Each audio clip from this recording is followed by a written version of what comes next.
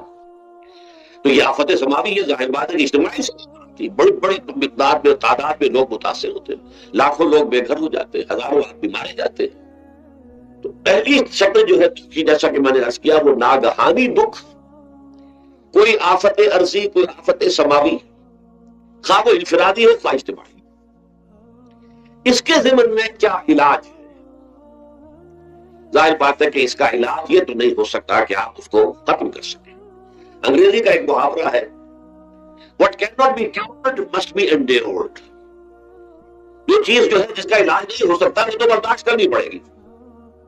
بیماریاں بھی ایسی ہیں، ڈائبٹیز ہو گئی ہے، شوگر کا مرض ہو گیا، ڈاکٹر آپ کو بتائے گا کہ بھائی اب یہ مرض جائے گا نہیں، اب آپ کو اس مرض کے ساتھ ہی اپنے آپ کو ایڈجسٹ کر کے اپنی غذا وغیرہ اس کے مطابق طے کر لیجیے، ورنہ یہ کہ یہ نہ سمجھیے کہ یہ مرض چلا جائے گا۔ What cannot be cured must be endured۔ لہذا ان آفت سماوی و ارضی، چاہے وہ انفرادی سطح پر متاثر کرتی ہو انسانوں کو، اور چاہے اجتماعی سطح پر، اس کا تو علاج ایک ہی ہے۔ عربی میں بھی ایک محاورہ یہ ہے کہ کسی نے پوچھا تھا کہ بچھو کے کاٹے کا کیا علاج ہے؟ البکاء الی الصباح، رات کو اگر کاٹا ہے کسی بچھو نے تو روتے رہو صبح تک، یہ علاج ہے، اس کا اور کوئی علاج ہے ہی نہیں۔ تو جو چیز لا علاج ہے اسے برداشت کرنا۔ گویا کہ یہاں جو اصل شے ہوگی کہ دنیاوی آفات، ارضی و سماوی آفات، ناگہانی آفات، ناگہانی مصیبتیں، ان کے ضمن میں ہمیں ایسی شے کی ضرورت ہے جو ہمارے اندر برداشت پیدا کر دے، اس کو جھیلنا آسان بنا دے، ہم اس کی وجہ سے بجھ کر نہ رہ جائیں، ہماری ہمت جواب نہ دے جائیں، ہمارا ارادہ ختم نہ ہو جائے، ہمارا حوصلہ پست نہ ہو جائے، بلکہ برداشت ہو، جھیلنا ہو، تحمل۔ اب بھٹو صاحب کہہ رہے تھے اللہ تعالیٰ ذرا سا متحمل ہے، میں نے کہا یہ بہت غلط بات کہہ رہا، اللہ بہت متحمل ہے۔ وہ ذرا سا تو یوں سمجھیے کہ ان کے کہنے کے انداز میں یہ بات آ گئی، ذرا سا رحیم بھی ہے، نہیں وہ بہت رحیم ہے، بہت متحمل ہے، بہت حلیم ہے۔ لیکن یہ کہ ہمیں یہ جو آفات سماویہ اور ارضیہ ہیں جو ہمارے اوپر آ جاتی ہیں اللہ کی طرف سے، ان کے ضمن میں ذہنی ایک ایٹیچیوڈ پیدا ہو جائے، سوچ کا ایک خاص رخ بن جائے، انسان کے احساسات ایک خاص طرح ہو جائے، تو پھر ان کو برداشت کرنا آسان ہو جاتا ہے۔ اور وہ کیا ہے؟ وہ ہمارے ایمان کا لازمی تقاضا ہے۔ ایمان ہمیں یہ بتاتا ہے کہ کوئی مصیبت اس زمین میں آتی ہے نہ تمہاری جانوں پر آتی ہے بغیر اذن رب۔ جو کچھ آ رہا ہے اللہ تعالیٰ کے فیصلے سے آیا، یہ کوئی اندھا بہرا مادہ نہیں ہے، یہ کوئی اندھا بھینسا نہیں ہے کہ اس نے آ کے آپ کو ٹکر مار دی ہے، نہیں، یہ تو سمیع و بصیر، علیم و خبیر اللہ، اور حکیم اور قدیر اللہ کا فیصلہ ہے۔ لہذا یہ من جانب اللہ ہے، اس کو تم سمجھو یہ اللہ تعالیٰ کی طرف سے ہے۔ اور جب اللہ کی طرف سے ہے تو سورہ آل عمران میں فرمایا بیدہ الخیر، اس کے ہاتھ میں تو خیر ہی خیر ہے۔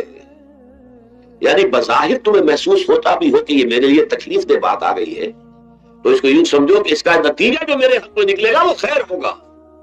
فوری طور پر تو تکلیف ہے، مجھے اچھی نہیں لگ رہی، ناگوار ہے، لیکن نتیجہ اس کا نکلے گا۔ جیسے بچہ بیمار ہے، ماں اسے دوا پینے پر مجبور کر رہی، کڑوی دوا ہے، وہ تو سمجھتا ہے اس کو بڑا سوچ ہو رہا ہے، یا آپ لے گئے اسے ڈاکٹر کے ہاں ٹیکا لگوایا ہے، وہ تو چیخ رہا ہے، ہو رہا ہے، لیکن آپ کو معلوم ہے، کاش اسے بھی معلوم ہو جائے کہ میرے خیر کے لیے، میرے بھلے کے لیے، اگر اسے یہ معلوم اور محسوس ہو جائے تو اس کی تکلیف اس کے اندر بہت کمی آ جائے گی، وہ سہار لے گا اس کو، وہ برداشت کرے۔ اس حوالے سے اس کا جو ہمارے دین میں اس کا نام ہے، اس ذہنی کیفیت کا، ان احساسات کا، اسے اب کہتے ہیں تسلیم و رضا۔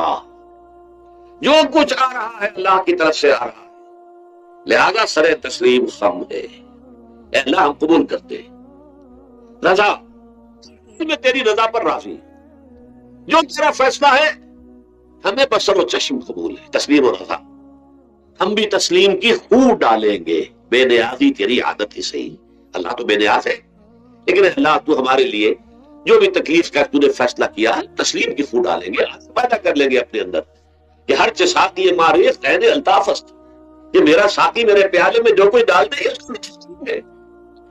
یہ مقام رضا ہے، یہ ایمان کا ایک ایسا تقاضا ہے کہ جس کو ہم کہیں گے ایمان کی حلاوت، ایمان کی مٹھاس۔ اگر آپ کا منہ کڑوا ہو جائے تو آپ چینی کھاتے ہیں تاکہ منہ کا ذائقہ ٹھیک ہو جائے، اگر تکالیف کی وجہ سے، دکھ کی وجہ سے آپ کے احساسات کے اندر کوئی خرابی پیدا ہو رہی ہے، یہ جو مقام رضا ہے یہ اس کے لیے قند ہے، یہ اس کے لیے چینی ہے، یہ اس کے لیے شہد ہے، یہ اس کی تلخی کو ظاہر کر دینے والی شیء ہے کہ اللہ تیری رضا پر راضی، راضی برضا رب۔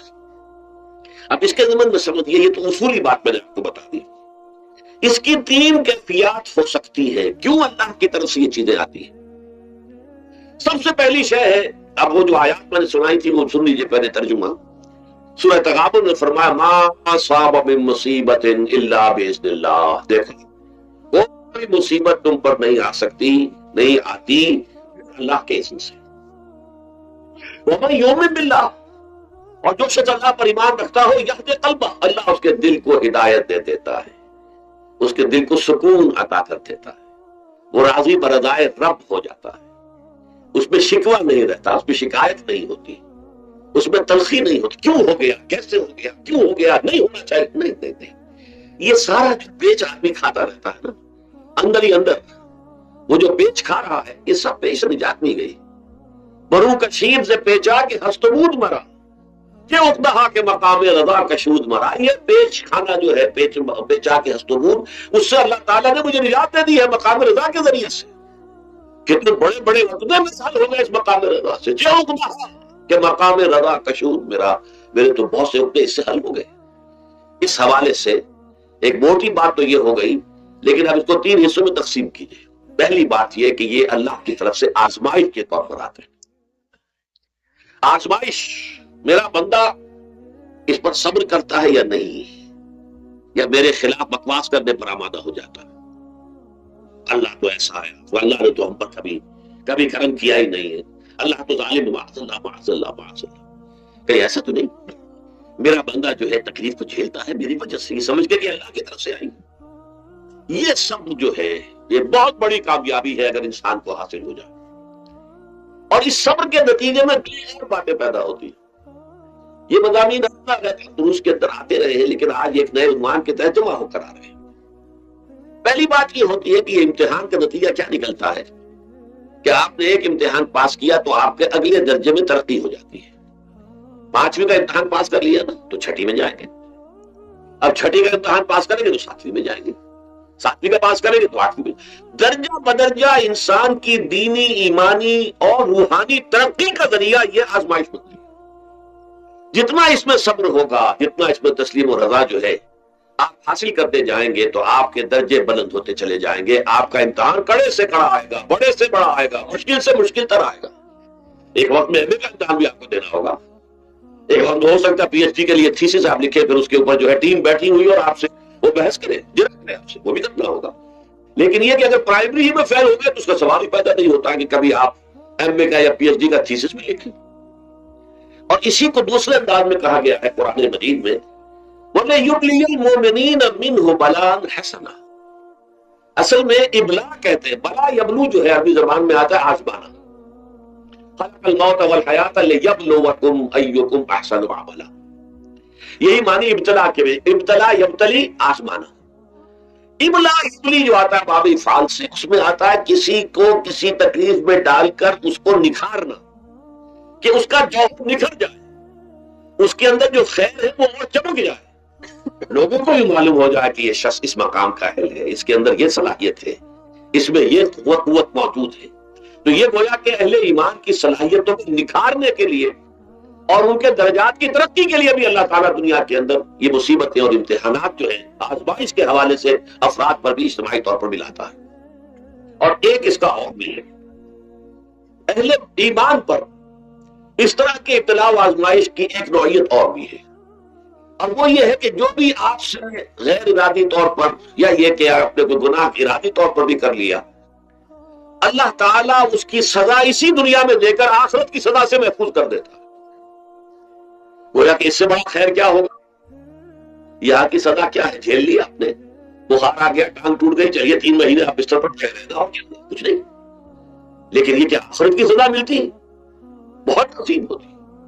لہذا کفارہ بناتا ہے اللہ تعالیٰ گناہ، جو بھی گناہ ہو گئے ہیں، غلطیاں ہو گئی ہیں، ان کا کفارہ اللہ تعالیٰ بندہ مومن کے لیے، حضور کی ایک حدیث ہے، اس کا مطلب مجھے اس وقت یاد نہیں ہے، کہ مومن کا معاملہ عجیب ہے، اسے کوئی تکلیف پہنچتی ہے سب کرتا ہے، اس کے گناہوں کا کفارہ بن جاتا ہے، اور اگر کوئی خوبی ملتی ہے تو اللہ تعالیٰ کا شکر ادا کرتا ہے، اس کے درجات بلند ہو جاتے ہیں۔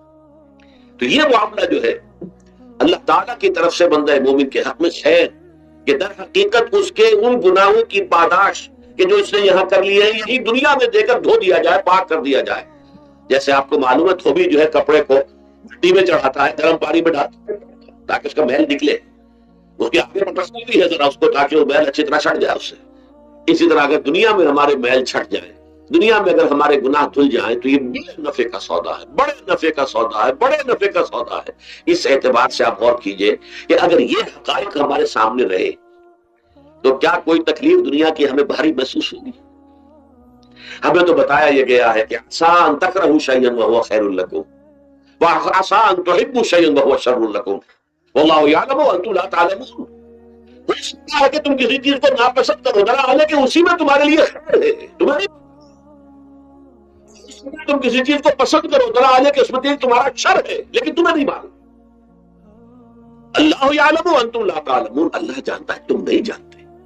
اس حوالے سے سبردم بتو مایا خیشا خدانی حساب کم و بیشا، اے اللہ، اس کو کہتے ہیں تفویض۔ یہ سورہ تغابن کے 10ویں تمام مضامین تفصیل سے آتے ہیں کہ ایمان کے جو باطنی سوال تھے اس میں سب سے پہلے مقام رضا ہے، پھر تفویض ہے، توکل ہے۔ آپ محنت کر رہے ہیں، محنت کر رہے ہیں، محنت کر رہے ہیں، نتیجہ نہیں نکلا۔ ایک نتیجہ یہ نکلے، ایک بچے نے بہت محنت کی، دن رات کام کیا، فیل ہو گیا امتحان، اب صدمے سے کمر ٹوٹ سکتی ہے اس کی، لیکن نہیں، ہو سکتا ہے کہ اللہ تعالیٰ نے اسی میں میرے لیے خیر رکھی، اس لیے کہ ہماری محنت سے کچھ نہیں ہوگا، ہمارے مادی وسائل سے کچھ نہیں ہوگا، ہوگا اللہ کے اذن سے، اللہ کی مرضی سے، اللہ کی مشیت سے۔ یہ ہمارے لیے خاص طور پر اس اعتبار سے بہت اہم نقطہ ہے، ہم سب راہ حق کے مسافر ہیں، اپنے اپنے بس پڑتے محنت کر رہے ہیں، وقت بھی صرف کر رہے ہیں، مال بھی صرف کر رہے ہیں، محنت کر رہے ہیں، مشقت کر رہے ہیں، لیکن فرض کیجئے جیسا کہ ہے، پھر واقع فرض کیا کیجئے، وہ تو واقع سامنے کی بات ہے، نتائج نکلتے نظر نہیں آتے، قدم نہیں بڑھ رہے، ہماری طرف لوگوں کا رجوع عام نہیں ہے، ٹھیک ہے، اس پر قطعاً بدل ہونے کی بات نہیں ہے، یہ اللہ تعالیٰ کی مشیت میں ہوگا، جب وہ چاہے ہوگا۔ ہمارا کام یہ کہ اپنا فرض ادا کیے چلے جائیں، اور نتیجے سے بالکل ذہن کو اپنے منقطع کر لیں، ذہن کا کوئی تعلق آپ کے نتیجے کے ساتھ نہ رہے۔ یہ جب تک کیفیت ہماری نہیں ہوگی، ہم اس راہ پر استقامت اور مدام اس پر محنت اور جد و جہد کرنا جو ہے وہ ہمارے لیے ممکن نہیں رہے گا۔ اس کے لیے میں اگر آپ کے سامنے رکھوں معاملہ کہ حضور صلی اللہ علیہ وسلم کے جو پہلے 10 برس ہیں، جب سے آپ کو آغاز ہوا ہے وحی کا، اس کے بعد سے پہلے 10 برس دن رات کی محنت، شدید مشقت، یہاں تک کہ اللہ بھی روک رہا ہے، نبی آپ اپنے آپ کو ہلاک کر لیں گے، لعلک باخع نفسک الا یکونوا مؤمنین، کیا آپ اپنے آپ کو صدمے میں ہلاک کر لیں گے؟ یہ مان نہیں لگ رہے، اس قدر صدمہ۔ لیکن اس کے ساتھ یہ ہے کہ یہ نہیں ہے کہ نتیجہ نہیں نکل رہا تو کام چھوڑ کے بیٹھ جائے، نہیں، معاذ اللہ، معاذ اللہ، نتیجہ نہ نکلے تو حضرت نوح علیہ السلام کی عمر بھی اگر حضور کی ہوتی 950 برس بھی حضور دعوت دیتے تھے، آپ کا کام تھا، آپ کا فرض تھا۔ حضرت نوح علیہ السلام بھی تو آخر اللہ کے ایک بندے تھے، اللہ کے رسول تھے، 950 برس تک دعوت دی ہے۔ فَلَبِثَ فِيهِمْ أَلْفَ سَنَةٍ إِلَّا 50 عَامًا، یہ تو ہم مانتے ہی نا، اگر قرآن کے اندر نص قطعی صریح الفاظ نہ ہوتے کہ 950 برس تک رہے، ورنہ یہ بات سمجھ سے بالا تر ہے۔ آپ تو معلوم ہوتا ہے کہ اس دور میں ابھی عمریں زیادہ تھی لوگ۔ بہرحال جو میں نے عرض کیا تھا کہ دکھ جس سے انسان متاثر ہوتا ہے، اس کی ایک قسم وہ ہے کہ جو ہمارے ارادہ اور اختیار سے باہر، اللہ کی مشیت سے، اللہ کے اذن سے، اللہ کی مرضی سے آتا ہے۔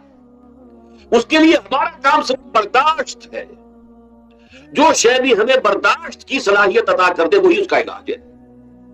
جیسے آپ کو معلوم ہے کہ بخار بہت تیز چڑھا ہوا ہے، اس کی دوا نہیں ہے اسپرین یا کوئی اور پیراسیٹامول، بخار کی شدت کو کر دے گا، وہ کوئی علاج نہیں ہے. علاج تو ہوگا اگر معلوم ہوگی کون سے جراثیم ہے، کس کی وجہ سے ہے، اس کا صحیح اینٹی بایوٹک کون سا ہے، وہ علاج ہوگا. یہ علاج نہیں ہے. لیکن اس کی شدت کی کمی اور اس کے اندر جو احساس ہے جھیل جانے کا، وہ انسان کے لیے آسان ہو جاتا. یہی مضمون آیا ہے سورہ حدید میں بھی، ما اصاب من مصیبت فی الارض ولا فی انفسکم. یہاں کھول دیا اس مضمون کو. میں نے عرض کیا تھا نا کہ یہ آفت سماوی بڑے پیمانے پر بھی ہو سکتی ہے، زمین میں یعنی زلزلہ آ گیا، فلڈ آ گیا، طوفان آ گیا.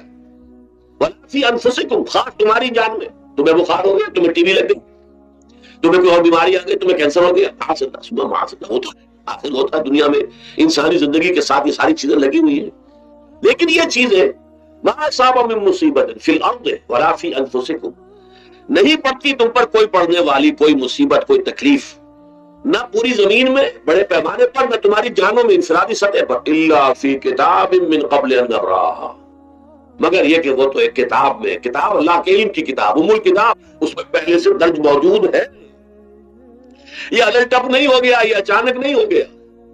آپ اچانک سمجھتے ہیں کہ صاحب میں تو جا رہا تھا، اچانک ٹرک نے آ کے مجھے دھکا مار دیا. اچانک کوئی شے یہاں نہیں ہوتی. اس کائنات میں پتا تک نہیں ہلتا جب تک کہ اس نے رب نہ ہو. اچانک کا کیا سوال؟ تو در حقیقت جو ہوتا ہے وہ اللہ تعالیٰ کے علم میں پہلے سے ہے. علم کامل، ما کان وما یکون، جو کچھ ہوا جو کچھ ہوگا، مستقبل ماضی کل کا کل آنے واحد میں اللہ کے علم میں موجود ہے. لہذا یہاں اچانک کچھ نہیں ہوتا، بھی آیا ہے اللہ کے علم سے ہے، اور یہ پہلے سے اللہ کے علم کے اندر موجود تھا، لکھا ہوا تھا. الا فی کتاب من قبل ان نبراها ان ذلک علی اللہ یسیر. یہ تمہیں تو مشکل نظر آئے گا لیکن اللہ پر بڑا آسان ہے. اللہ کا علم کامل، ما کانا ما یکون کو بھی ہے. لِكَيْ لَا تَأْسَوْا عَلَىٰ مَا فَاتَكُمْ، تاکہ تم افسوس نہ کیا کرو ان چیزوں پر جو تم سے چھوٹ جائیں، جاتی رہے، چھن جائیں. کوئی موقع تھا ہاتھ سے نکل گیا، کوئی دولت تھی اس پر ڈاکہ پڑ گیا، کوئی اور مصیبت ہے وہ آ گئی، کوئی عزیز فوت ہو گیا، اکلوتا بیٹا تھا فوت ہو گیا. فَاتَكُمْ، فات سے ہی فوتیدگی ہے نا. جو شے بھی نکل جائے، چلی جائے، ہاتھ سے جاتی رہے، چاہے وہ کوئی آپ کا عزیز تھا جو فوت ہو گیا تو آپ کے ہاتھ سے نکل گیا، یا کوئی مال تھا جو آپ کے قبضے سے نکل گیا، ڈھاکہ پڑ گیا، چوری ہو گئی، نقصان ہو گیا کاروبار میں بہت بڑا، اس پر افسوس نہ کیا کرو. اگر افسوس کرو گے تو اس کا مطلب کیا ہوگا کہ تمہیں اللہ پر اعتماد نہیں ہے، یا تم سمجھتے ہو کہ اللہ کے سوا بھی کوئی ہے جو یہ کام کر سکتا ہے. کائنات میں تو ایک ہی کی مرضی چلتی ہے، وہ ہے اللہ. لہذا اگرچہ وہ کسی کے ذریعے سے تکلیف آپ کو پہنچی ہے، کسی نے آپ کو پتھر مارا ہے، وہ پتھر ہو سکتا ہے آپ کو نہ لگتا، لگ گیا ہے تو اللہ کے فیصلے سے لگا ہے. اس کا باپ بھی نہیں پتھر مار سکتا آپ کو اگر اللہ کا اذن نہ ہو. لہذا آپ پتھر مارنے والے کو بھی مجرم سمجھیے، ٹھیک ہے، اس سے بھی قصاص لینے کا آپ کو حق ہے، لیکن یہ جان لیجئے کہ جو آیا ہے پتھر وہ اذن رب سے آیا ہے. اب ظاہر بات ہے کہ اگر یہ کیفیت ہوگی تو غصہ اتنا نہیں ہوگا اس شخص پر کہ جس نے یہ کام کیا ہے، بلکہ ہو سکتا ہے آدمی مسکرا کے رہ جائے. جیسے کہ وہ میں واقعہ سناتا رہا ہوں اپنے دروس میں کہ ایک درویش میرے ساتھ بھی جا رہا تھا، جو رب کرے سو ہو، جو رب کرے سو ہو، جو رب کرے سو ہو. کسی شخص نے پتھر اٹھا کر دے مارا، اس کے سر پہ لگ گیا کہ اس نے پیچھے پلٹ کر دیکھا کس نے مارا ہے. مجھے کیا دیکھتے ہو، جو رب کرے سو ہو، یہ تو رب کے مارے. اس نے کہا مجھے تو یہ پتھر رب کے مارے ہی لگا ہے، لیکن میں دیکھ یہ رہا تھا بیچ میں کس کا منہ کالا ہو گیا. اپنے لیے کس نے ایک گناہ کما لیا، اپنے لیے کس نے ایک مصیبت جو ہے وہ مول لے لی، وہ بیچ میں تم آ گئے ہو، اللہ کی طرف سے آئے، لیکن اس کا عذاب، اس کا وبال تم پر آ جائے. بہرحال یہ تو میں نے عرض کیا آپ کے سامنے، وہ چیزیں کہ جو آ جاتی ہے، وہ تکالیف، وہ مسائل جو اللہ کی طرف سے من جانب اللہ ہے، اس میں آپ کسی کو مورد الزام نہیں ٹھہرا سکتے، وہ آپ پر آ گئے. دوسری تکلیف ہے وہ ہے جن کے لیے فارسی میں کہتے ہیں خود اپنے ہاتھوں جو مصیبتیں آتی ہیں. اس کے لیے میں نے آپ کو سورہ شورى کی آیت سنائی، ما اصابکم من مصیبت فبما کسبت ایدیکم ویعفو عن کثیر. مصیبت بھی تم پر آتی ہے انسانوں، وہ تمہارے اپنے ہاتھوں کے کرتوتوں کی وجہ سے آتی ہے. اور ابھی تو اللہ بہت سی چیزوں کو تو معاف بھی کرتا رہتا ہے، ہر تمہاری غلطی پر پکڑتا نہیں ہے، ہر خطا کے اوپر تمہیں سزا نہیں دیتا ہے، کوئی سزا معاف بھی کرتا رہتا ہے، وہ درگزر سے بھی کام لیتا ہے، بہت متحمل اور حلیم بھی ہے، بہت رحیم اور غفور بھی ہے اور کریم بھی ہے۔ لیکن یہ کہ یہ جان لو کہ ایک مصیبت وہ ہے جو تمہاری اپنی پیدا کرنے بما کسبت ایدیکم، تمہارے اپنے ہاتھوں کی کمائی۔ یہ کون سی خود کردہ؟ یہ در حقیقت ہے اجتماعی نظام جو انسان بناتا ہے۔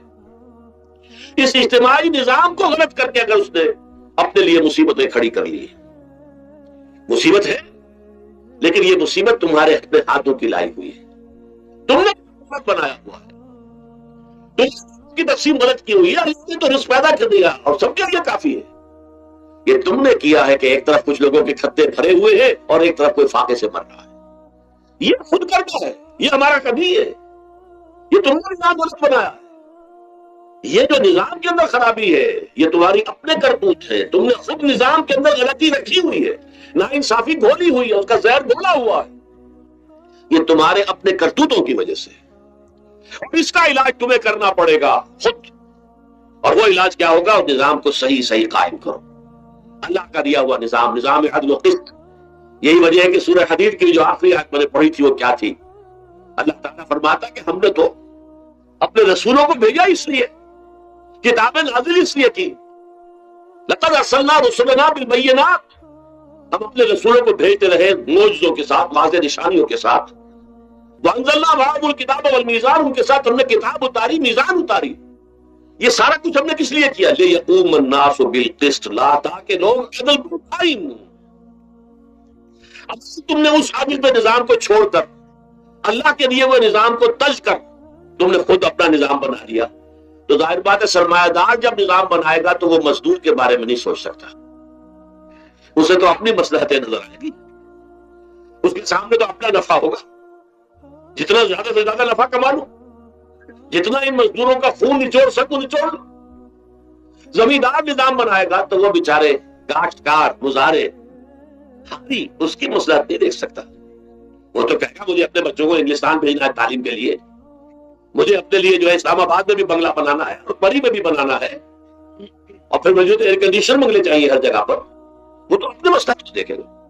غریب کے ساتھ کیا بیت رہی ہے جو دن رات کی محنت اور مشقت کر رہا ہے، جس نے ہل چلایا ہے، جس نے بیج ڈالا ہے، جس نے پانی دیا ہے، جس نے فصل کی دیکھ بھال کی ہے، جس نے پھر فصل کاٹی ہے، اس کے لیے تو بمشکل دو وقت کا گزارا، وہ بھی بمشکل، اور اس کے علاوہ نہ اس کے بچے کے لیے علاج معالجے کی کوئی سہولت ہے، نہ اس کی اولاد کے لیے تعلیم کی کوئی بندوبست ہے، لیکن یہ کہ اسی کی محنت کے نتیجے میں عیش اڑا رہا ہے وہ زمیندار اور جاگیردار، ان کے محل ہے، ایئر کنڈیشن ہے، ان کے بچے انگلستان اور امریکہ میں تعلیم حاصل کرتے ہیں، اب آگے بڑھ کر انہوں نے کارخانے دار بھی وہ بن گئے، وہی لوگ ہیں جو اعلیٰ تعلیم حاصل وہ کرتے تو وہی بیوروکریٹس بنتے ہیں، انہیں میں بڑے بڑے افسر آئیں گے۔ عام آدمی جو ہے وہ تو شاذ دکھ، کچھ لوگ بہت ذہین بچے بھی ہوتے ہیں، غربا کے بچے بھی ہوتے ہیں، کبھی کبھی نکل آتے، لیکن وہ تو کوئی ایک دو دادے ہوں گے ایسے جو بہت ہی انتہائی طور پر غیر معمولی طور پر ذہین ہو۔ آپ بچہ کہاں کرے گا، کیسے جائے گا؟ لہذا وہ پیچھے رہ جائے گا، وہ جونیئر کلرک ہوگا یا بہت تیر مارے گا سینئر کلرک ہو جائے گا، اپر گریڈ کلرک ہو جائے گا، لوور گریڈ کلرک سے ڈر کر اللہ اللہ خیر سنا۔ یہ کمشنر کون ہوں گے، ڈپٹی کمشنر کون ہوں گے، یہ تو ظاہر بات ہے اسی، سیکریٹری کون ہوں گے، یہ 22 گریڈ والے کون ہوں گے، 21 گریڈ والے کون ہوں گے، ان کی اکثریت انہی لوگوں میں سے ہوگی۔ اس حوالے سے یہ جو غلطی، یہ جو دکھ ہے، یہ دکھ تمہارا اپنا پیدا کرتا ہے، اور خود کرنا علاج نہیں، اس کا علاج اور کچھ نہیں ہے جب تک کہ تم خود اپنے طرز عمل کو نہیں بدلو گے۔ اب یہ جو دکھ ہے میں اس میں سے چند کو آپ کے سامنے گنوانا چاہتا ہوں۔ دیکھیے، سب سے پہلا جو دنیا میں انسان نے خود پیدا کیا سماجی سطح پر، یہ پیدائشی طور پر نیچ ہے اور یہ پیدائشی طور پر اونچا ہے، یہ مسلی ہے اور یہ سید ہے۔ ہمارے ہاں تو پھر بھی اللہ کا فضل ہے کہ اتنا زیادہ فرق و تفاوت نہیں، ہندوؤں میں شودر ہے اور یہ برہمن ہے، علم حاصل کرنا برہمن کا حق ہے، شودر کا حق ہی نہیں ہے۔ اور شودر کے کان میں اگر اشلوک بھی پڑ جائے کہیں بغیر ارادے کے، کہیں جا رہا تھا اور کہیں گیتا کے اشلوک ہو رہے تھے، اس نے سن لیے، تو اس کی سزا کیا ہے؟ سیسا جو ہے اس کو پگھلا کر اور وہ اس کے کان میں ڈال دیا جائے تاکہ سماعت ہی ختم ہو جائے. دنیا میں یہ کس نے کیا بھائی؟ یہ خود انسان نے کیا. یہ ظلم انسان اپنے اوپر ڈھا رہا ہے. یہ اونچ نیچ اس نے خود بنائی ہے. ہمارے یہاں بھی ہے، اتنی نہیں ہے. مصلی کا کیا مقام ہے آپ کے معاشرے میں؟ سید کچھ بھی ہو، بدماش ہو، زانی ہو، سید ہے، اسے تو جھک کر اس کے گوڑے کو ہاتھ لگائیں گے. لیکن یہ کہ دوسرا شخص جو ہے مصلی، کتنا ہی نیک ہو، بھلا ہو، بادشاہ ہو، وہ برابر جو ہے چارپائی پر بھی بیٹھنے کا حقدار نہیں. یہ ساری اونچ نیچ ہم نے پیدا، اللہ نے نہیں کیا تھا. اللہ نے تمام انسانوں کو مساوی پیدا کیا. اللہ کے رسول یہ فرما کر گئے، لا فضل لعربی علی عجمی ولا لعجمی علی عربی ولا لأحمر على اسود ولا لأسود على احمر الا بالتقوى كلكم بنو آدم وآدم من تراب. دیکھو کسی عرب کو کسی اجمی پر فضیلت نہیں ہے، کسی اجمی کو کسی عرب پر کوئی فضیلت نہیں ہے، کسی گورے کو کسی کالے پر فضیلت نہیں ہے، کسی کالے کو کسی گورے پر فضیلت نہیں ہے، الا بالتقوى. یہ اگر فضیلت ہے تقوی، کون خدا ترس زیادہ ہے، کس کے اخلاق زیادہ بلند ہے، کون نیک اور پارسا زیادہ ہے، کون لوگوں کی خدمت زیادہ کرتا ہے، اس کے اعتبار سے درجہ بلند ہوگا. پیدائشی طور پر تمام انسان بالکل مساوی ہے. پھر ہمارے معاشرے میں جو ظلم ہوتا ہے، دو طبقات ہیں جو حضرات سورہ نساء پڑھتے ہیں، اس میں سب سے پہلے دو طبقات جو کہ گرے ہوئے تھے اس معاشرے میں اور آج گرے ہوئے، ایک یتیم اور ایک عورت. ان دونوں کے لیے ابتدائی سے سورہ نساء کے اندر جو ہے احکام آئے تو ان کے بارے میں آئے. یتیموں کو ان کا مال ہڑپ کر جانا، ان کو دھکے دینا. ارأیت الذی یکذب بالدین فذلک الذی یدعو الیتیم ولا یحض علی طعام المسکین. تم نے کبھی غور کیا اس شخص جو کہ جزا و سزا کا منکر ہے؟ وہی ہے کہ جو یتیم کو دھکے دیتا ہے. یتیموں پر ظلم ہوتا ہے. وہ آپ کے معاشرے میں پستے ہیں، پٹتے ہیں، ان کا کوئی والی وارث نہیں، ان کی طرف سے کوئی پوچھنے والا نہیں، وہ بولنے والا نہیں. اور پھر یہ کہ اگر اس کا باپ کو مال چھوڑ گیا ہے تو وہ چچا کھا جائیں گے، کوئی اور ولی کھا جائیں گے، ختم کر دیں گے. جس پر قرآن مجید کہتا ہے کہ ان الذین یاکلون اموال الیتامی ظلما انما یاکلون فی بطونہم نارا. یقیناً وہ لوگ جو یتیموں کا مال ناحق ہڑپ کرتے ہیں وہ اپنے پیٹوں میں آگ کے انگارے بھر رہے ہیں. بس یصلون سعیرا. اور یہاں تو دنیا میں جو آگ کے انگارے ہیں وہ محسوس نہیں ہو رہے.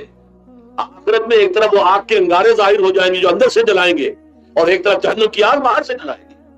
یہ دو طرفہ جلن جو ہے ان کو برداشت کرنی پڑے گی. ظاہر بات ہے یہ ہمارا اپنا کیا ہوا ہے، یہ اللہ کی طرف سے نہیں ہے. یہ ہم نے نظام غلط بنایا ہے، ہم نے اتوار اپنے برے کر لیے. اور دوسرا طبقہ خواتین کا، عورتوں کا. سب سے بڑا ظلم اس معاشرے میں کیا ہے؟ جو بچپن ہی سے احساسات کے اوپر ایک بوجھ بن جاتا ہے بچیوں کے، کہ بیٹے کو افضل سمجھتے ہیں، بیٹی کو جو ہے گھٹیا سمجھتے ہیں. اس قدر ناانصافی، اس قدر ناانصافی. اسی باپ کے نطفے سے بیٹا بھی ہے اور بیٹی بھی ہے. اسی ماں کے رحم میں بیٹے نے بھی پرورش پائی ہے، بیٹی نے بھی پرورش. بعضکم من بعض، قرآن کہتا ہے تم سب ایک دوسرے سے ہو. کوئی فصل نہیں، کوئی گھٹیا نہیں. اللہ تعالیٰ نے، اللہ کے نبی نے کسی بیٹے کی پرورش پر کوئی اجر و ثواب نہیں ملا. ہاں 2 یا 3 بیٹیوں کو پال پوس کر، تہذیب سکھا کر، پھر ان کی شادی کر کے ان کے گھروں میں پہنچا دیا. جنت کی ضمانت اللہ تعالیٰ دے رہا ہے. اور سب سے بڑی بات یہ کہ سب سے زیادہ محبوب انسان حبیب اللہ محمد صلی اللہ علیہ وسلم، اور محمد کو اللہ نے بیٹے نہیں دیے بھی تو لے لیے، بیٹیاں دی، 4 بیٹیاں دی. اور کتنی محبت کرتے تھے محمد صلی اللہ علیہ وسلم کی بیٹیوں سے، خاص طور پر حضرت فاطمہ سے. وہ تو آپ سیرت میں پڑھیے کتنی محبت، کس محبت. سب سے چھوٹی تھی شاید اس لیے. بہرحال پہلی بات تو یہ بچپن ہی سے وہ دعویٰ پڑھنا شروع ہو جاتا ہے بچیوں کے ذہنوں پر کہ ہم کو گھٹیا ہیں، ہمارے بھائی بڑھیا ہیں، ہمارے والدین جو ہیں ان سے زیادہ محبت کرتے ہیں، ہم سے نہیں کرتے. پھر شادی میں اکثر و بیشتر لڑکیوں کی مرضی کا کوئی خیال نہیں کیا جاتا. یہ ظلم ہے جو ہم کرتے ہیں. لڑکی کی مرضی کے بغیر، اس کے اذن کے بغیر، اس کی اجازت کے بغیر کوئی شادی نہیں ہو سکتی. زبردستی وہ بھیڑ بکریاں نہیں ہے کہ جس کے ہاتھ چاہ آپ نے بیچ دیا. معاذ اللہ، ثم معاذ اللہ، ثم معاذ اللہ. یہ ضرور ہے گواری بیٹی ہے تو اس سے صرف آپ نے پوچھا اور وہ خاموش رہی، بس یہ بھی کافی ہے. البتہ یہ کہ اگر کوئی سیبہ ہے جس سے پہلے نکاح ہو گیا تھا، بیوہ ہو گئی، یا پہلے شادی تھی، ایک خلا لے لی، طلاق لے لی، یا طلاق ہو گئی، اس کو تو کہنا پڑے گا کہ ہاں مجھے کوئی اعتراض نہیں ہے اگر میری فلاں شخص سے شادی کر دی جائے، اس کے بغیر نکاح ہو نہیں سکتا۔ پھر ان سب کے اوپر سب سے بڑا ظلم، یہ تو اللہ تعالیٰ آپ کو توفیق دے تو دوسرا رکوع سورہ نساء کا پڑھے، اتنی تاکید کے ساتھ احکام آئے ہیں وراثت کے۔ وراثت مما قل منہ وکثر، چاہے زیادہ مال کسی نے چھوڑا چاہے تھوڑا سا چھوڑا ہو، لیکن وراثت کے احکام جو ہے ان کو نافذ کرنا ہوگا۔ نصیبا مفروضا، یہ اللہ کی طرف سے حصے ہیں جو مقرر کر دیے گئے ہیں۔ لیکن ہمارے معاشرے میں کون ہے جو بیٹیوں کو دینے کو تیار ہو اور بہنوں کو دینے کو تیار؟ مجھے تو حیرت ہوئی تھی، مالا کنڈ میں آپ کو معلوم ہوگا ایک دفعہ بڑی تحریک چلی تھی شریعت کے نفاذ کی۔ مولوی صوفی محمد صاحب بڑے نیک آدمی ہیں بہت، اس میں کوئی شک نہیں، 80,000 کا مجمع لے کر جلوس لے کر وہ چل پڑے تھے اسلام آباد کی طرف۔ جیسے ابھی اکرم آوان صاحب نے دھمکی دی تھی کہ 3 لاکھ میرے پاس ہے، لیکن وہ 3 لاکھ میں سے وہ تو ان کے ہاں جمع جو ہوئے مشکل 5 سے 6,000 آدمی جمع ہوا تھا، لیکن یہ تو 80,000 کو مالکن سے لے کر اور دریا تک تو پہنچ گیا اللہ کا بندہ، 80,000 کا تھا وہاں روکا گیا۔ لیکن ان سے بھی جب میں نے جا کر بات کی کہ مولانا شریعت آپ نافذ کروانا چاہتے ہیں، لیکن کیا آپ بچیوں کو بھی وراثت کا حق دینے کو تیار ہیں؟ کیا نہیں، یہ تو رواج کا معاملہ ہے۔ میں نے کہا لا حول ولا قوت الا باللہ، اگر یہ رواج کا معاملہ ہے، باقی چیزیں بھی رواج کی ہے، تو شریعت بدل چکی ہے، اب شریعت کا رواج نہیں رہا، ساری شریعت چھوڑ دی ہے۔ لیکن ان کی نیکی کی بات ہے یہ کہ پہلے توجہ کبھی ان کی ادھر نہیں ہوئی، لیکن میری یہ بات جو ہے ان کو لگ گئی ان کے دل کو۔ اگلی مرتبہ جب ان سے ملنے گیا تو انہوں نے کہا کہ اب میں نے بیعت لینی شروع کی ہے لوگوں سے کہ وہ اپنی بیٹیوں کو بھی حق دیں گے، وراثت کے اندر تقسیم کر کے دیں گے حصہ۔ لیکن یہ کہ اس وقت تک انہوں نے کہا تھا، ابھی کل 28 آدمیوں نے بیعت کی ہے۔ وہ 80,000 سے بیعت یہ لینی آسان کام نہیں ہے، 80,000 کو جوش دلا کر شریعت کے نام پر لا کر ٹکرا دینا یہ آسان کام ہے، لیکن 80,000 سے یہ بیعت لینا کہ پورے شریعت پر عمل کریں گے، یہ بہت مشکل ہے۔ یہی تو وجہ ہے ہمارا قافلہ اگر سست گام ہے تو کیوں ہے؟ ہم یہ کہتے ہیں کہ پہلے میدان میں آنے سے پہلے اپنی ذات پر اپنے گھر میں دین نافذ کرو، پھر باہر نکلو، اپنی معاش اور اپنی معاشرت پر اسلامی شریعت نافذ کرو، اگر اسلام کا نعرہ لگانے کا تمہیں حق پہنچتا ہے، ورنہ نہیں۔ اگر تمہاری اپنی ذات پر دین نافذ نہیں، چہرے پر 12 بجے ہوئے ہو، اللہ تعالیٰ کے نبی کی سنت کا کہیں آثار دور دور تک نظر نہ آ رہے ہو، روزانہ پھاوڑا چلا رہا ہو آدمی نبی کی سنت کے اوپر شیئر کر رہا ہو، اور پھر وہ کہے میں اسلام چاہتا ہوں، بھائی اللہ کے بندے پہلے ذرا یہ کمی پوری کر لے۔ اور اگر تیرے کاروبار میں کوئی حرام شے ہے، تیری معاش میں کوئی حرام شے ہے، کوئی سودی معاملہ کیا، ختم کر اس کو اللہ کے بندے۔ بینک کی سروس کر رہا ہے، چھوڑ اس کو، اگر یہ کام کر لو۔ بے پردگی اختیار کی ہوئی ہے، اللہ نے تو پردہ سکھایا، اللہ کے نبی نے پردہ سکھایا، شریعت اسلامی نے پردہ رکھا ہے، مردوں اور عورتوں کا اختلاف پسند نہیں ہے، اس پر عمل کرو، پھر آنا میدان میں، پھر دوسروں کی غلطی جو ہے بتانا اس کو کہ یہ تم غلط کر رہے ہو، مشرف تم یہ کر رہے ہو غلط کر رہے ہو، فلاں تم یہ کر رہے ہو غلط کر رہے ہو، نواز شریف تم یہ کر رہے ہو غلط کر رہے ہو۔ لیکن یہ ہے کہ اس سے پہلے اپنے اوپر، اس لیے میں نے آپ کو بتا دیا وہ واقعہ جو انہوں نے بتایا، بعد میں اور بھی آگے ہوں گے انشاءاللہ، مجھے امید ہے، لیکن جب میں ملا تھا تو انہوں نے کہا تھا ابھی صرف 28 آدمیوں نے بیٹھ کے۔ بہرحال عورتوں کا ایک حق ہے جو حضور نے بیان فرمایا اور قرآن مجید نے بیان کیا، عاشروہن بالمعروف، عورت کا اکرام ہو، بیٹی کی حیثیت سے بھی، بہن کی حیثیت سے بھی، بیوی کی حیثیت سے بھی، اور ماں کی حیثیت سے تو سمجھو کہ جنت جو ہے وہ ماں کے قدموں تلے، الجنت تحت اقدام الامہات، فرمایا رسول اللہ صلی اللہ علیہ وسلم۔ لہذا اکرام، عورت کا اکرام، عورت کی عزت، بیٹی کی حیثیت سے بھی، بہن کی حیثیت سے بھی، بیوی کی حیثیت سے بھی، اور ماں کی حیثیت سے بھی۔ عاشروہن بالمعروف، اپنی بیویوں کے ساتھ رہو بڑے طریقے پر، نیک طریقے پر، اچھے طریقے پر۔ حضور نے یہاں تک فرمایا خیارکم لأہلیکم وانا خیرکم لأہلی۔ دیکھو مسلمانوں، اے میرے صحابیوں، تم میں سے بہتر لوگ وہ ہیں جو اپنے گھر والوں کے حق میں بہتر ہیں، نرمی کرتے ہیں۔ عورت کے بارے میں یہ بھی فرمایا، ایک مرتبہ سواری تیز دوڑا رہے تھے جو بھی اونٹ کو لے کے جانے والے تھے، جبکہ حوض میں کچھ خواتین سوار تھی۔ حضور نے فرمایا دیکھو نا، یہ نگینے ہیں جو سوار ہیں، ان کو زیادہ دھکے نہ لگواؤ، تیز اونٹ چلا کر، ان کے ساتھ نرمی ہو، ان کے ساتھ نیکی کی جائے، ان کے احساسات کا خیال رکھا جائے۔ ان کے ساتھ زیادتی نہ ہو، مار پیٹ کا کیا سوال، معاذ اللہ سب معاذ اللہ، ان کے ساتھ جو ہے عاشروہن بالمعروف، بھلے طریقے پر گزارا کرو۔ یہاں تک فرمایا ہو سکتا ہے کہ کسی وجہ سے تمہاری بیوی جو ہے تمہاری نگاہوں سے گر جائے، اب آپ کے دل میں اتنی محبت نہیں رہی، لیکن اللہ فرماتا ہے دیکھو ہو سکتا ہے کہ اس میں کوئی پہلو ایسا ہو، تلاش کرو کوئی پہلو ایسا ہو بہتری کا کہ جس کی وجہ سے تلاش کر کے اس کو اپنی نگاہوں میں مرکوز کر لو، تاکہ اس کے تمہارے دل میں اس کے لیے محبت دوبارہ اثر نہ ہو، اس پہلو کی وجہ سے جو تمہاری نگاہ سے اوجھل تھا۔ وہ اچھائی اس میں ہے، سیرت کی اچھائی ہے، صورت بہت اچھی نہیں ہے، اللہ نے سیرت اچھی دے دی ہے، جو کچھ دیا جو اچھائی ہے جو بھلائی ہے اس کو تلاش کرو اور نگاہ کو وہاں پر جماؤ تاکہ تم ان کے ساتھ اچھا سلوک کر سکو۔ اس سے آگے آئیے، معاشی میدان ہے سب سے زیادہ سخت اور سب سے زیادہ کٹھن اور سب سے زیادہ ظالمانہ نصاب۔ اس میں سب سے بڑا ظلم جو ہمارے پاکستان میں ہے وہ یہ زمینداری، غیر حاضر زمینداری اور یہ جاگیرداری۔ محنت کرے کسان مزدور ہاری، ایش کرے جاگیردار زمیندار، یہ اس سے بڑا ظلم نہیں ہو سکتا۔ اور چونکہ ہماری معیشت بنیادی طور پر زرعی معیشت ہے، ہمارا تو زیادہ تر جو آبادی کا طبقہ ہے وہ کاشتکار ہے، لہذا سب سے بڑا ظلم جو ہو رہا ہے وہ در حقیقت یہ زمینداری، غیر حاضر زمینداری اور جاگیرداری۔ اب اس میں سمجھ لیجئے اس بات کو اچھی طرح، کتنا بڑا ظلم ہے۔ ایک شخص خود شہر میں رہ رہا ہے، لاہور میں، ساری سہولتیں اسے حاصل ہیں، کتنی سہولت ہوتی ہے، ٹوٹی کھولی اور پانی آ رہا۔ دیہات میں جا کے بیچارے کاشتکار کو معلوم ہو سکتا ہے کہیں سے دور سے پانی کھینچ کر لانا پڑتا ہو کسی کنویں سے، کہاں اسے یہ سہولت ہے کہ ٹوٹی کا کان مروڑا اور پانی حاضر، کہاں یہ سہولت ہے کہ بجلی کا بٹن اوپر سے نیچے کیا اور دکان روشن ہو گئے۔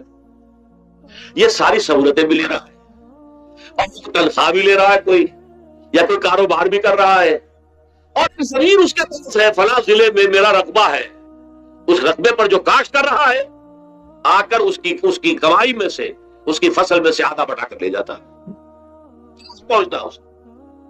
یہ مزارعت جو ہمارے ہاں جس کو جائز قرار دے دیا گیا، یہ دور ملوکیت میں جائز قرار دیا گیا، بادشاہت جو ہے وہ چلتی تھی، جیسے آپ نے کل کھجورا دیکھا ہے، اس کی بہت سی کہانی ہوتی ہے، کل کھجورے کی کتنے پاؤں ہوتے ہیں، سینکڑوں، ایسے بادشاہوں کے یہ پاؤں ہوتے تھے، جاگیردار 3000 منصبدار، 5000 منصبدار، 20000 منصبدار، 30000 منصبدار، یہ جاگیردار، بڑے بڑے علاقے ان کے پاس ہے۔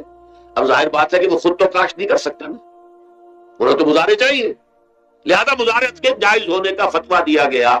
جب اسلام میں بادشاہت آ گئی، ملوکیت آ گئی اور جاگیرداری آ گئی، جو ملوکیت کے پاؤں ہے وہ کنسلے کی طرح، کل کھجورے کی طرح اس کے پاؤں ہے، تو وہ تو جاگیردار ہے۔ یہ ہے جس کی وجہ سے امام ابو حنیفہ نے کہا مزارعت حرام ہے، جس کی زمین ہے وہ کاشت کرے، یا حضور کی حدیث ہے کہ چاہے اپنے بھائی کو دے دے تو ایک دانہ لینے کا حقدار نہیں ہے۔ اگر تو تمہارا کوئی اور ذریعہ معاش نہیں ہے تو ٹھیک ہے، جاؤ کام کرو، تمہارا کوئی اور ذریعہ معاش ہے، تمہارا کاروبار ہے، تمہاری دکان چل رہی ہے، تم ملازمت میں ہو، تمہیں تنخواہیں مل رہی ہے، تمہارا پروویڈنٹ فنڈ بھی جمع ہو رہا ہے، تمہیں تو تمہارے ریٹائرمنٹ کے بعد وہ پینشن بھی مل جائے گی، اور اس کے ساتھ ساتھ تم نے یہ ظلم روا رکھا، زمین اگر ہے یا تو جاؤ کاشت کرو، ورنہ یہ کہ اس زمین کو دے دو اپنے کسی بھائی کو، ملکیت تمہاری رہے گی، کاشت وہ کرے گا تو جو فصل ہوگی اس کی برداشت بھی وہی کرے، وہی لے کر جائے۔ یہ فتویٰ ہے امام اعظم امام ابو حنیفہ رحمۃ اللہ علیہ کا، یہی فتویٰ ہے امام مالک، امام دار الہجرہ، امام مدینہ، امام مالک رحمۃ اللہ علیہ، دونوں کا فتویٰ ہے، اور عظیم ترین یہی دو ہے، اولین بھی یہی دو ہے، عظیم ترین بھی یہی دو ہے۔ امام شافعی بھی شاگرد ہے امام مالک کے، امام احمد بن حنبل شاگرد ہے امام شافعی کے، ٹاپ پر کون ہے؟ امام ابو حنیفہ، ان کے شاگردوں میں قاضی ابو یوسف اور امام محمد امام ظفر، ادھر امام مالک، ان کے شاگردوں میں پھر امام شافعی، پھر ان کے شاگرد امام احمد بن حنبل، ٹاپ دونوں یہ کہہ رہے ہیں کہ حرام، مزارعت حرام، جس کی زمین ہے خود کاشت کرے۔ یہاں یہ ہے کہ خود کاشت نہیں کر سکتا تو اپنے بھائی کو دے دے، بس ٹھیک ہے، اس میں سے کوئی حصہ لینے کا وہ حقدار نہیں ہے۔ جو محنت کرے، جو خون پسینہ اپنا لگائے، وہی اس سے ساری جو ہے آمد بھی اس کو حاصل ہونی چاہیے۔ یہ مجھے حال ہی میں یہ آپ کے علم میں ہونا چاہیے، یہ فتویٰ دیا ہے قاضی ابو یوسف اور امام محمد نے، مزارعت حلال ہے، جائز ہے، شرطیں لگائی انہوں نے کہ بیج بھی زمیندار دے، کوئی جانور وغیرہ ہے تو وہ بھی زمیندار کا ہو، اگر کوئی ٹریکٹر ہے تو اس کی بھی پیمنٹ جو ہے زمیندار کرے. یہ ہے شرطیں. یعنی اس کا کوشش کی ہے کہ اس جاگیرداری کا ڈنک جو ہے کم ہو جائے، اس مزارعت کے اندر جو مضرت ہے وہ کم ہو جائے. لیکن یہ کہ اصلاً اسے جائز قرار دے دیا. ہمارے ہاں کون شرطوں کو کون دیکھتا ہے، آداب کو کون دیکھتا ہے، قواعد و ضوابط کو کون، حنیًا مریا، جیسے کہ ماں کا دودھ پیتے ہیں ایسے ہی یہ مزارعت کی جو آمدنی ہے اس کو کھا رہے ہیں. حرام ہے، حرام ہے، حرام. حال ہی میں ابھی ملاقات ہوئی میری مولانا زاہد الراشدی صاحب، آپ کے بہت قریب گجرانوالے میں جو اس کی سب سے بڑی مسجد ہے اس کے خطیب ہیں. انہوں نے بتایا ملا علی قاری نے بھی یہ لکھا، جو بہت بعد کے حنفی جو ہے وہ فقیہ ہے، کہ دلائل تو وہی ہے جو امام ابو حنیفہ نے دیے ہیں، دلائل تو ان کے ساتھ ہے، لیکن مصلحت ہے جو جس کے تحت یہ فتویٰ دیا گیا. یہاں تک کہ مولانا شبیر احمد عثمانی کے ساتھ دست راست سمجھ لیجئے ظفر احمد عثمانی رحمۃ اللہ علیہ یہ لکھا ہے کہ دلائل تو امام صاحب کی رائے کے حق میں جاتے ہیں، لیکن یہ کہ ہمارے ہاں تقلید کا ایسا ایک قلادہ گردنوں میں ڈال دیا گیا ہے، کیونکہ ہمارے بزرگوں نے فتویٰ دے دیا، قاضی ابو یوسف نے امام اور قاضی اور امام محمد نے، لہٰذا فتویٰ تو اسی پر چلے گا. میں نے ان سے بات کی، ان کا ڈٹ، میں نے کہا میدان میں آئیے نا، کام کیجیے. جب تک یہ مزارعت ختم نہیں ہوتی ہے، جب تک جاگیرداری اور زمینداری ختم نہیں ہوتی ہے، اس ملک میں کوئی سیاست صحیح آ ہی نہیں سکتی. یہ سیاست تو وڈیروں کا، جاگیرداروں کا، بڑے بڑے زمینداروں کا کھیل ہے. یہ آپ نے پتہ نہیں نام سنا ہے کہ میوزیکل چیئرز گیم، یہ ہوتا ہے ان کا کھیلنے والوں کا، بہت زیادہ دولت والے جو ہے اس کا کھیل ہے. وہ کام تو کوئی کرنا نہیں ہوتا، جاگیردار ہے اسے کوئی کام، وہ بیٹھ کر ایک کلب بنا رکھی ہے. یہ پارلیمنٹ کیا ہے؟ کلب ہے. وہاں بیٹھ کے وہ اپنا وقت گزاری کرتے ہیں. ایک پوائنٹ آف آرڈر آ گیا ہے، اور یہ جو ہے ہماری حقوق جو ہے پرولیج موشن آ گئی ہے، گفتگو بیٹھ. تو یہ جان لیجئے کہ یہ ظلم کس نے کیا ہے؟ یہ خود کردہ ہے. یہ ہم نے اس نظام کو برداشت کیا ہوا ہے. جب تک ہم نہیں اٹھیں گے یہ نظام ختم نہیں ہوگا. تو خود کا علاج خود ہی کرنا ہوگا. یہ غلط نظام جو چلا آ رہا ہے، جب تک کہ اس کو ہم بدلیں گے نہیں، اس کو ختم نہیں کریں گے، اس وقت تک یہ ظلم کیسے ختم ہوگا؟ اس سے آگے آئیے، ایک ہے کارخانے دار. کارخانے دار کو اور مزدور کو آپ نے چھوڑ دیا کہ باہم طے کریں. کارخانے دار کہتا ہے میں تو صاحب آپ کو 15 روپے دوں گا، کام کرنا ہے تو کرے، نہیں کرتے نہ کرے. آپ نے زیادہ سے زیادہ یہ کیا کہ نہیں، یہ ویج بہت کم ہے، آپ نے ایک یونین بنا لی، کچھ ہڑتال کر دی. اچھا ہڑتال کر دی، 10 دن کی ہڑتال کے بعد غریب مزدور کا تو بچہ ہو سکتا ہے بھوکا مرنے لگے. کارخانے دار کی صحت پہ کوئی اثر پڑے؟ اس میں لاکھوں ہے، کروڑوں ہے، صحت پر کوئی اثر نہیں پڑتا. لہذا یہ ظلم ہے. اس ظلم کا علاج کیا ہے؟ اگر یہ ضمانت ریاست کی طرف سے ہو، حکومت کی طرف سے، کہ اگر تمہیں تمہاری مناسب مزدوری نہیں ملتی مت کرو کام، لیکن تمہارے بچے کو بھوکا ہم نہیں مرنے دیں گے، تمہیں سبسسٹنس الاؤنس دیں گے، ان امپلائمنٹ الاؤنس دیں گے، زکوٰۃ کا نظام قائم کریں گے، جس کے تحت کے اندر رائٹ کر دیں گے، طے کر دیں گے، لکھ دیں گے کہ ہر شہری کی بنیادی ضروریات کی کفالت ریاست کے ذمے ہے. اگر ایسا ہے تو ایک آدمی پاؤں جما کر بات کرے گا کاسم دار کے ساتھ. ایک امپلائی جو ہے امپلائر سے بات کرے گا پاؤں جما کر، جناب آپ مجھے تنخواہ کم دے رہے ہیں، میں کام نہیں کروں گا. لیکن اب کیا ہے، جناب آپ مجھے تنخواہ کم دے رہے ہیں، میں کام نہیں کروں گا. مالک کہتا ہے جاؤ دفعہ ہو جاؤ. پھر وہ کیا کہتا ہے، اچھا جی میں اسی تنخواہ پہ کام کروں گا. اس کا کوئی فائدہ سیکھ جائے کہاں وہ؟ مارکیٹ میں تو سرمایہ داروں کا گٹھ جوڑ ہے، انہوں نے کارکل بنا رکھے ہیں. وہ تو ظاہر بات ہے کہ وہ ویج نہیں بڑھائیں گے، اللہ یہ کہ مزدور کی پوزیشن ایسی ہو کہ کھڑا ہو جائے. اور وہ ڈٹ کر کھڑا کب ہوگا؟ جب اس کو ضمانت ملی ہوئی ہو ریاست کی طرف سے، حکومت کی طرف سے، کہ اگر تمہارے پاس جاب نہیں ہوگا، کام نہیں ہوگا، تمہارے پاس کوئی مزدوری نہیں ہوگی، تو تمہیں اتنا وظیفہ تو ہر مہینے ملتا رہے گا جس سے تم اور تمہارے اہل و عیال جو ہے وہ کم سے کم زندہ رہ سکتے. پھر کھڑے ہو کر بات کر سکتا ہے مزدور. پھر صحیح جو ہے ان کے درمیان معاہدہ ہوگا تو وہ منصفانہ ہوگا، عادلانہ ہوگا. جب تک یہ نہیں ہے، اور یہ نظام کیسے ہوگا جب تک کہ زکوٰۃ کا نظام قائم نہ کیا جائے. اب زکوٰۃ کا بھی ایک نظام تو وہ تھا جو بدنام کرنے کے لیے زکوٰۃ کو ضیاء الحق صاحب نے نافذ کیا. وہ تو بدنامی ہے، وہ تو سود کا کمیشن ہے کہ سود میں آپ کو اگر 6% ملتا تھا تو 2.5% انہوں نے کاٹ لیا، 4.5 3% آپ کو دے دیے. تو سود میں سے حصہ لے لیا ہے نا. سود کو حرام کرے اور زکات پورے مال پر، سارے تجارتی اموال پر مال زکات لے. آپ کی دکان میں جناب 10 لاکھ کا مال پڑا ہوا ہے، 2.5% کے حساب سے دے دیجئے، کتنا من اکاؤنٹ آپ کر لیجئے گا. کوئی ایک ہے اسٹاکسٹ، آپ کے گودام میں اتنا اسٹاک پڑا ہوا ہے، اتنی مالیت کا 2.5% دیجئے. تمہاری اتنی بھیڑیں بکریاں ہیں، اتنی بکریاں نکال دو.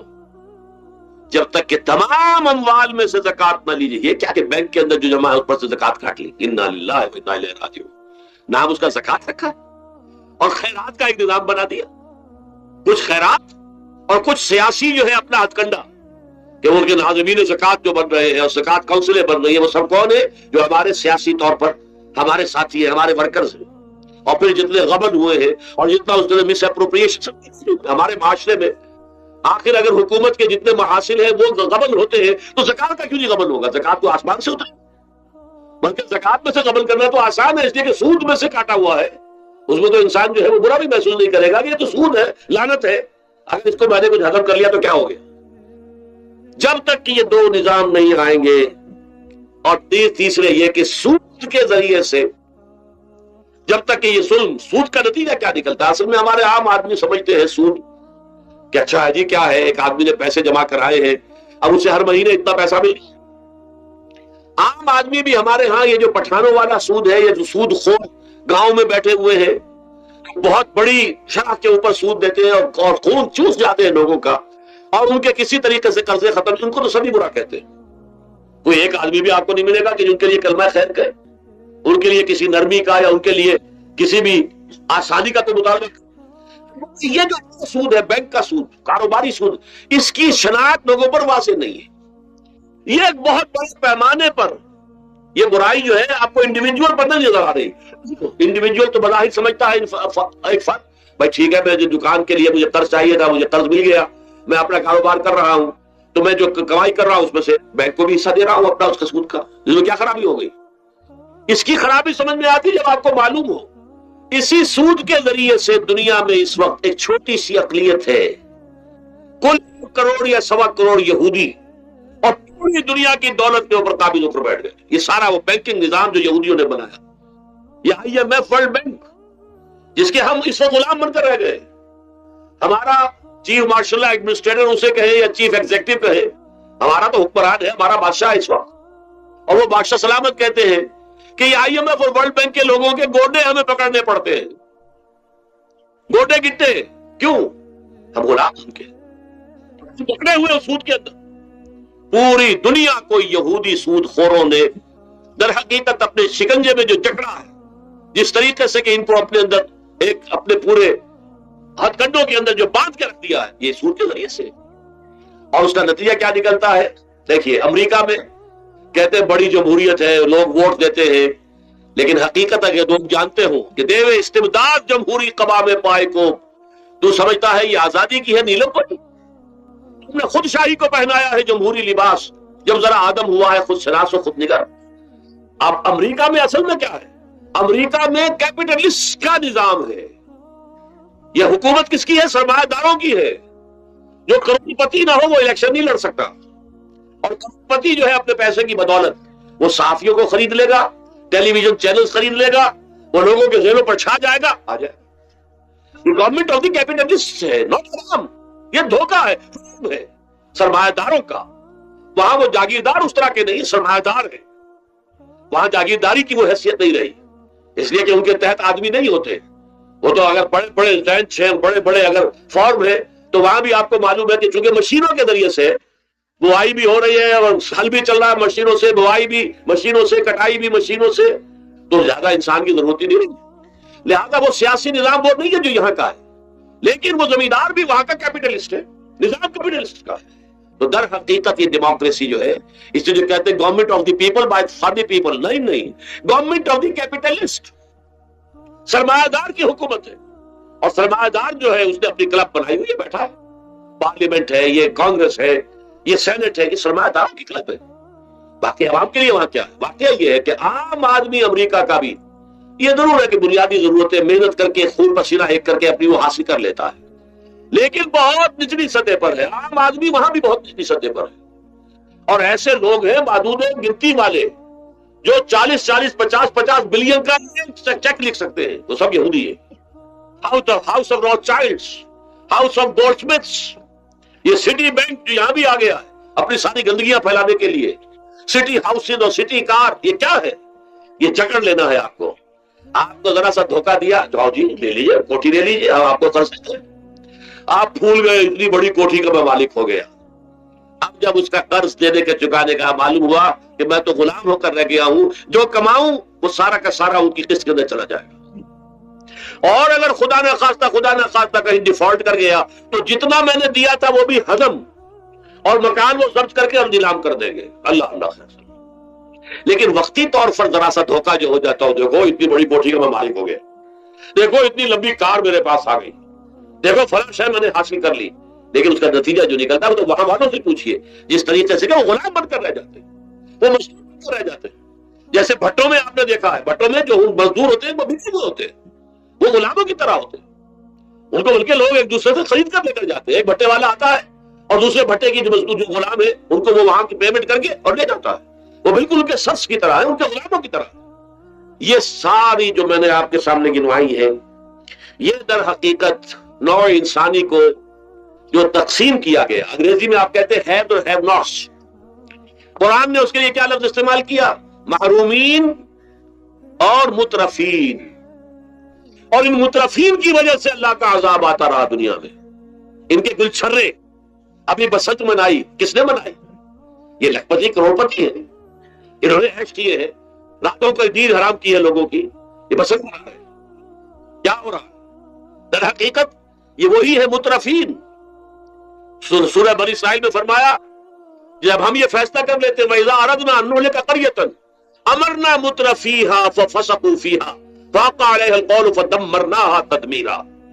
جب ہمارا فیصلہ ہوتا ہے کہ کسی بستی کو، کسی علاقے کے لوگوں کو ہلاک کر دیں، تو مترفین جو ہے دولت مند لوگوں کو ہم حکم دے دیتے ہیں، آزادی دے دیتے ہیں، ان کی لگام ڈھیلی کر دیتے ہیں، اس میں فسق و فجور کا بازار گرم کر دیتے ہیں. اور جب پورا فسق و فجور کا بازار گرم ہو جاتا ہے، اچانک ہماری پکڑ آتی ہے، دمرناها تدمیرا، ہم اس کو پٹخ کر رکھ دیتے ہیں، ٹکڑے ٹکڑے کر دیتے ہیں. یہ مترفین. اور دوسری طرف محرومین. اسی طریقے سے مستضعفین اور مستکبرین. ایک طرف مستکبرین ہے، ہاٹی پیپل، جو کہ پارلیمنٹوں میں جاتے ہیں،